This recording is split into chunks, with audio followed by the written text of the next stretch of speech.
Wilhelm Leibniz, né à Leipzig le 1er juillet 1646, est mort à Hanovre le 14 novembre 1716. Philosophe, scientifique, mathématicien, logicien, diplomate, juriste, bibliothécaire et philologue allemand. Esprit polymathe, personnalité importante de la période Frühaufklärung.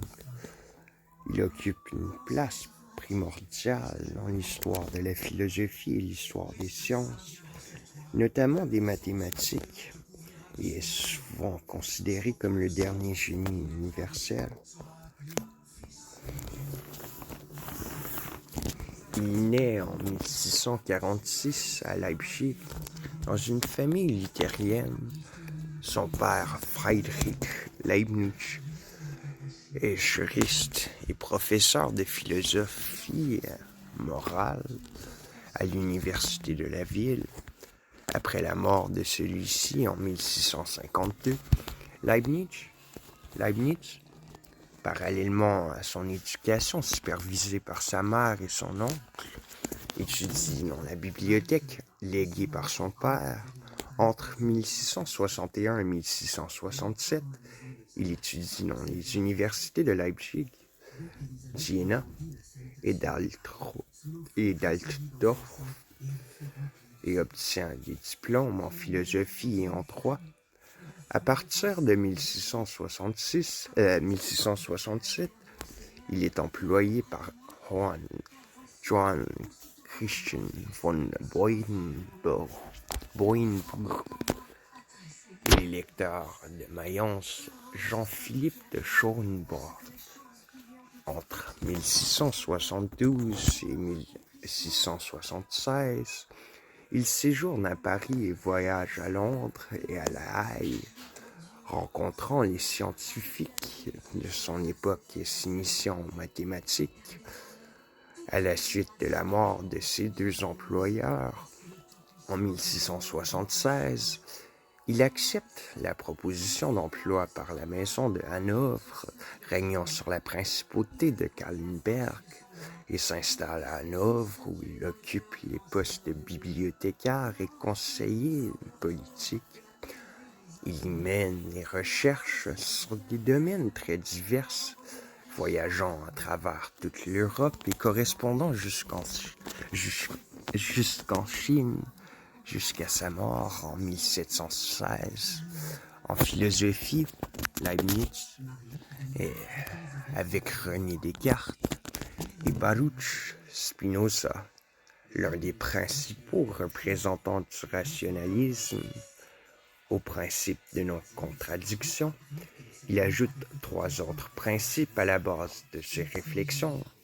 Le principe de raison suffisante, le principe d'identité des indiscernables et le principe de continuité.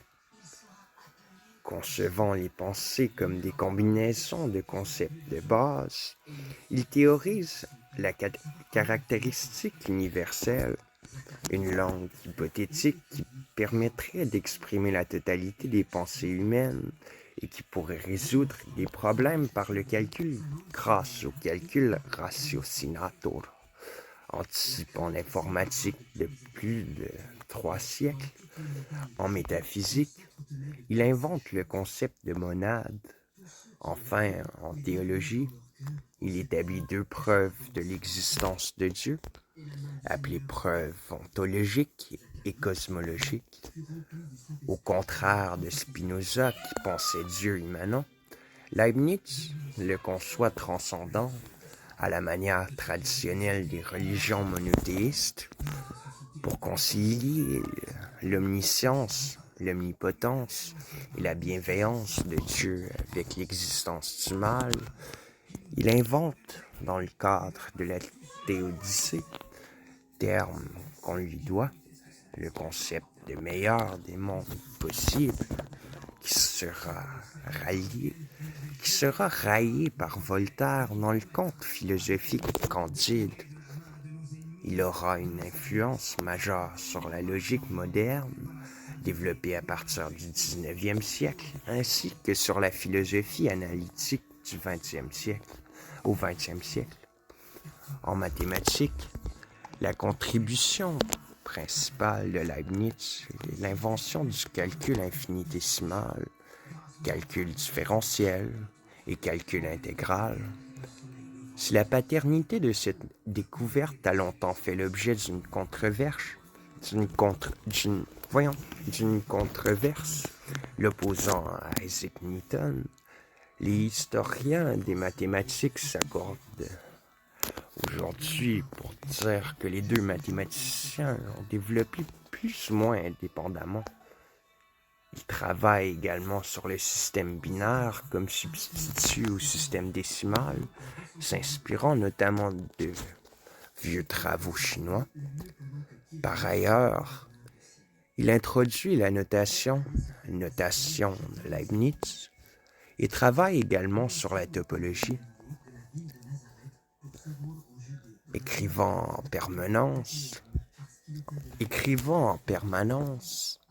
principalement en latin, français et allemand, il lègue un immense patrimoine littéraire, Nachschluss, en allemand, répertoire dans le catalogue de l'édition de Berlin, Arbeitskatalog der Leibniz, est conservé pour la plupart à la bibliothèque de Hanovre. Il est composé d'environ 50 000 documents, dont 15 000 lettres, avec plus de 1000 correspondants différents. Il n'est toujours pas entièrement publié.